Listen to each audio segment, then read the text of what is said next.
আমাদের আজকের আলোচ্য বিষয় হচ্ছে স্ক্যাবিস অথবা ফুসফাসরা, অথবা আমরা বাংলায় অনেক সময় এটাকে চুলকানি নামে চিনি।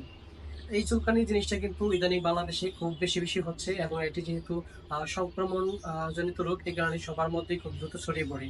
আজকে আমি আলোচনা করব যে স্ক্যাবিস কেন হয়, স্ক্যাবিস হলে কি কি লক্ষণ প্রকাশ পায়, কি কি উপায় ফলো করলে আমাদের স্ক্যাবিস থেকে বেঁচে থাকতে পারবো। এছাড়াও স্ক্যাবিসের ট্রিটমেন্ট নিয়েও আজকে আমি আলোচনা করবো। তাহলে দেরি না করে চলুন শুরু করা যাক। স্ক্যাবিস রোগ কেন ছড়ায় বা কিভাবে ছড়ায় সেটি আসুন জেনে নিই। স্ক্যাবিস রোগটি ছড়ায় মূলত একটি পরজীবীর মাধ্যমে, যার নাম হচ্ছে সারকোপ্টিস স্ক্যাবিস। এই সারকোপ্টিস স্ক্যাবিস মানুষের শরীরে ঢুকে মানুষের যে স্কিন আছে বা ত্বকের নিচে সেটি ডিম পাড়ে, এবং সেটি এক জায়গা থেকে আরেক জায়গায় যায়। এভাবে সেটি চুলকানি সৃষ্টি করে। স্ক্যাবিস রোগ কিভাবে একজনের দেহ থেকে আরেকজনের দেহে ছড়ায়? স্ক্যাবিস একটি সংক্রমিত রোগ, এবং এটি স্পর্শের মাধ্যমে ছড়ায়। আমরা যখন অন্য মানুষের ব্যবহার করা কাপড়, তোয়ালে অথবা বিছানার চাদর এগুলো ইউজ করবো, তখন কিন্তু স্ক্যাবিস রোগটি আমাদের মধ্যে ছড়াতে পারে। এছাড়াও আমরা পাশাপাশি যারা একই রুমের মধ্যে বসবাস করি, অথবা একই জায়গায় ওঠাচলা করি, খাবার খাই, তাদের ক্ষেত্রে কিন্তু স্ক্যাবিস রোগটি ছড়াতে পারে।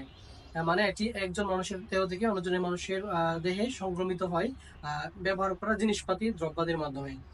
আহ, এই কারণে দেখা যায় যে যারা স্কুল ও কলেজের হোস্টেল অথবা ভার্সিটির হোস্টেলে থাকেন, অথবা মাদ্রাসায় থাকেন, অথবা একই পরিবারের লোকজনের মধ্যে স্ক্যাবিস রোগটি ছড়ানোর প্রবণতা সবচেয়ে বেশি হয়। একজনের দিয়ে হলে এটি অন্যজনের দিয়ে হওয়ার সম্ভাবনা সবচেয়ে বেড়ে যায়। বা চুলকানি রোগের লক্ষণ আসলে কি? এটির প্রধান লক্ষণ হচ্ছে মাত্রাতিরিক্ত চুলকানি। বিশেষ করে এটি রাতের বেলা অনেক বেড়ে যায়, কারণ রাতের বেলা এই যে মাইট বললাম অথবা আহ, জীবাণুটা বললাম, সেটির চলাচল কিন্তু বেড়ে যায়। এটি অন্ধকার হলে মানুষের শরীরে এক জায়গা থেকে আরেক জায়গায় চলাচল করে এবং ডিম পারে। এই ডিম পাড়ার ফলে প্রচন্ড পরিমাণে চুলকায়। চুলকাতে চুলকাতে এক সময় যে সেই জায়গাটা গুটি হয়ে যায়, গা হয়ে যায়, অথবা শরীরের উপরে বিভিন্ন ধরনের র্যাশ দেখা যায়, এবং লাইনের মতো লাল লাল দাগ দেখা যায়। এভাবে বোঝা যাবে যে এটি একটি স্ক্যাবিস, এবং এই স্ক্যাবিস রোগটি একজনের দেহে হলে অন্যজনের দেহ সেটি সংক্রমিত হয়ে যায়। এটির মাধ্যমে কিন্তু বোঝা যায় এটি স্ক্যাবিস। তাছাড়াও আমরা যখন সন্দেহ করবো যে কারো স্ক্যাবিস হয়েছে, তাহলে তার একজন চিকিৎসকের পরামর্শ নেওয়া উচিত। তাহলে কিন্তু বোঝা যাবে যে সেটি আসলে স্ক্যাবিস কিনা। স্ক্যাবিস কিভাবে প্রতিরোধ করা যায় বা কোন উপায় ফলো করলে স্ক্যাবিস রোগটি আমাদের দেহে ছড়াবে না? স্ক্যাবিস একটি সংক্রমণজনিত রোগ। এই কারণে আমরা যদি অন্য কোনো মানুষের ব্যবহার করা তোয়ালে, কাপড়, বিছানার চাদর ইত্যাদি ব্যবহার না করি, তাহলে কিন্তু আমাদের স্ক্যাবিস রোগটি হওয়ার সম্ভাবনা অনেক কমে যাবে। তাছাড়াও অনেক কিছু আছে, যেমন স্কুল কলেজের হোস্টেলে থাকাকালীন সময় আমরা কিন্তু এত হাইজিন মেনটেন করা যায় না, এই কারণে স্ক্যাবিস রোগ ছড়ানোর প্রবণতা বেড়ে যায়। তারপরে আমরা চেষ্টা করব যাতে অন্য কোনো মানুষের ব্যবহার করা কাপড় বা দ্রব্যাদি আমরা যথাযথ কম ইউজ করি অথবা ইউজ না করি। আর সবসময় যদি পরিষ্কার পরিচ্ছন্ন থাকি, নিয়মিত সাবান দিয়ে গোসল করি, হাতের নখ যদি ছোট রাখি, তাহলে কিন্তু স্ক্যাবিস রোগ হওয়ার প্রবণতা কমে যাবে। কারণ আমাদের হাতের নখের ভিতরে স্ক্যাবিস পরজীবীটা লুকিয়ে থাকতে পারে, এবং সেটিও অন্যান্য সময় হাতের নখ থেকে আমাদের সারা বডিতে ছড়িয়ে পড়তে পারে।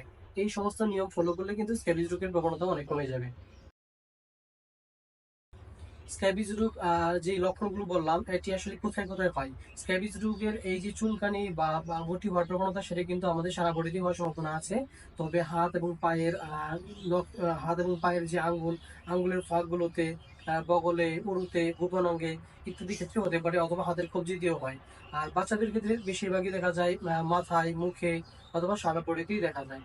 আহ, এই স্ক্যাবিস রোগের চিকিৎসা কি? স্ক্যাবিস রোগের জন্য আমরা যদি স্ক্যাবিস রোগটি কনফার্ম হয়ে যায় যে এটি স্ক্যাবিস, তাহলে তার জন্য কিছু ক্রিম ইউজ করতে পারি। এই ক্রিমগুলোর মধ্যে পারমেথ্রিন, প্রোটামিটন এগুলো ইউজ করা যায়, এবং এছাড়াও আইভারমেকটিন ইউজ করা যায়। তবে একটি বিষয়ের পরামর্শ আমি দিয়ে দিই আগেই, যে আপনারা এই ক্রিম নিজে থেকে ইউজ করবেন না, আগে ডক্টরের পরামর্শ নেবেন যে এটি আসলে স্ক্যাবিস কিনা। যদি স্ক্যাবিস হয়, তখন তিনি আপনাকে এই ওষুধগুলো দিবেন। আর ওষুধগুলো কিভাবে ব্যবহার করতে হয় ডক্টর তো বলে দেয়, তাছাড়াও অনেক সময় আমরা বুঝি না, অথবা আমরা সঠিকভাবে ইউজ করতে পারি না, যেই কারণে আমরা আমাদের সঠিক যে সুফল সেটি পাই না। এখন এই স্ক্যাবিস রোগীর জন্য যে ক্রিমগুলো আমরা ইউজ করি, যেমন পারমেথ্রিন ক্রিমের নাম বললাম, সেটি কিভাবে আমরা ইউজ করব? স্ক্যাবিস রোগীর জন্য ক্রিম ইউজ করতে গেলে প্রথমে আমাদেরকে যেই থুতনি থেকে একদম পায়ের পাতা পর্যন্ত সারা বডিতে সেটি ইউজ করতে হবে। তবে তার আগে অবশ্যই আমাদের শরীর পরিষ্কার থাকা লাগবে, শুকনো থাকা লাগবে, যাতে কোনো ময়লা না থাকে, আহ, এবং ভেজা না থাকে। এবং আমরা শুধু আমাদের যাদের স্ক্যাবিস হয়েছে তাদের জন্যই না, পুরো পরিবারের লোকদের সবাইকে একই সাথে ট্রিটমেন্ট নিতে হবে। আর তাছাড়াও আমরা যে কাপড় চোপড় ইউজ করেছি, থালা বাসন বা বিছানার চাদর অথবা আমাদের দৈনন্দিন কাজে যে সমস্ত কাপড় চোপড় বা জিনিসপাতি ইউজ করি সেগুলো গরম পানিতে ধুয়ে নিতে হবে। সবচেয়ে ভালো হয় ব্লিচিং পাউডার দিয়ে ধুয়ে নিলে, তাহলে কিন্তু স্ক্যাবিস রোগ হওয়ার প্রবণতাও কমে যাবে। তাহলে আমরা এই পর্যন্ত জানলাম যে স্ক্যাবিস রোগ কি, স্ক্যাবি কিভাবে ছড়ায়, এর লক্ষণ কি কি এবং কিভাবে এর থেকে পরিত্রাণ পাওয়া যায়, এবং পরিশেষে চিকিৎসা নেওয়ার পদ্ধতিটাও আমরা কিন্তু শিখে নিলাম। তাহলে আমি আশা করি যে এই ভিডিওটি আপনাদের অনেকের উপকারে আসবে। যেহেতু স্ক্যাবিস রোগ বাংলাদেশে একটি কমন রোগ এবং এটি বেশিরভাগ ক্ষেত্রেই দেখা যাচ্ছে। তাহলে আমি আশা করি আমার এই উপদেশগুলো ফলো করবেন এবং নিজে পরিষ্কার থাকবেন, অন্যকেও সচেতন করার জন্য ভিডিওগুলো বেশি বেশি শেয়ার করবেন। তাহলে আজকে এই পর্যন্তই থাকুন। সামনে হয়তো আগামী নতুন কোনো টপিক নিয়ে আমরা আবার হাজির হয়ে যাব। সেই পর্যন্ত সবাই সুস্থ থাকুন, সুন্দর থাকুন। ধন্যবাদ সবাইকে। সালামু আলাইকুম।